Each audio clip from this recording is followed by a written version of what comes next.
For more than 2 centuries, men have dug into one small island because of a story that may not even be true. A teenager reportedly found a strange depression in the ground in 1795. Beneath it, there were said to be cut timber platforms, layers of charcoal, putty, and even coconut fibre on an island in Nova Scotia. Then the shaft began filling with water, over and over, as if the island itself had been built to keep something hidden. That is the mystery. Not that treasure was found, but that generation after generation kept uncovering details that sounded engineered, while the oldest parts of the story stayed frustratingly weak, secondhand and late to appear in print. And the deeper they dug, the worse it got. Oak Island sits off Nova Scotia in Mahone Bay. It is not dramatic at first glance, just a low, wooded island close enough to shore to seem ordinary, and just isolated enough to make secrecy believable. That balance matters, because the entire legend depends on one question. Why would anyone build something complex here unless they wanted it found much later, or never? According to the traditional story, Daniel McGuinness and 2 friends found a depression in the soil in 1795 and started digging. A few feet down, they reportedly found stones around the pit. Then, timber. Then another timber platform lower down. Years later, larger groups came back with money and equipment. They dug deeper and claimed to find more wooden layers at regular intervals, plus charcoal, putty, and coconut fibre. At around 90 feet, one account says they found an inscribed stone. Then the shaft flooded. That changed everything. From that point on, Oak Island stopped being a hole in the ground and became a machine built around failure. Every new company believed it could outthink the last one. They dug parallel shafts.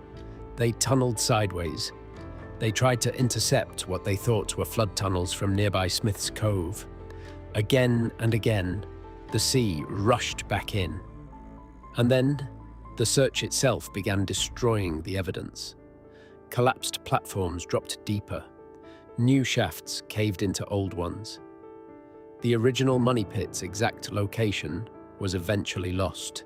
The most famous clue may be the least reliable. The inscribed stone is central to the legend, but it was not recorded at the time it was supposedly found, was not photographed in the 19th century, and the famous translation appeared much later. That is a problem, a very big one. Then there are the flood tunnels. Some searchers describe them as deliberate booby traps, engineered to drown anyone who dug too deep. But later, skepticism pointed in another direction. Those features may have had nothing to do with buried treasure at all, and the coconut fibre, the putty, the charcoal. Those details feel too strange to ignore. But each one also has a less romantic explanation.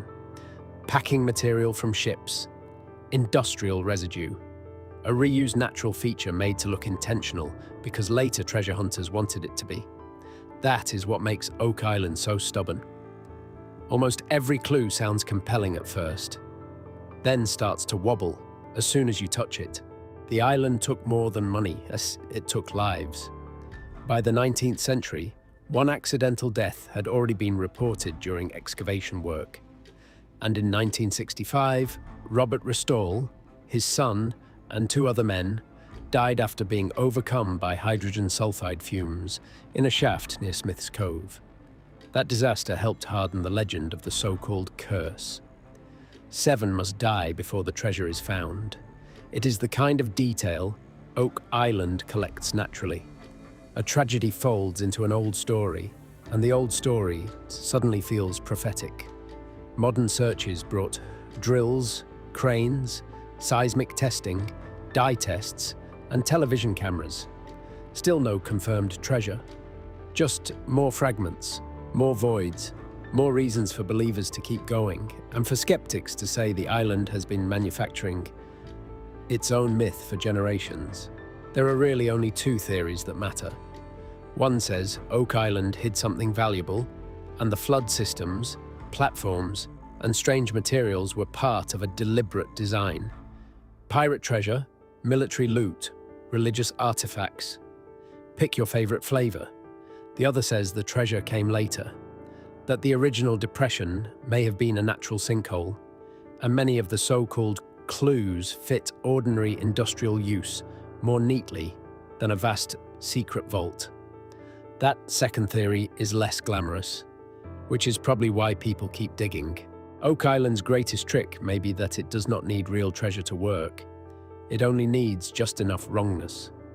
A depression in the ground, timbers where they should not be, water arriving too fast, a stone no one can verify.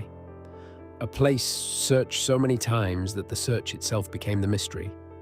And after more than 200 years, that may be the only thing buried there for certain. Not gold, not jewels, just the original truth.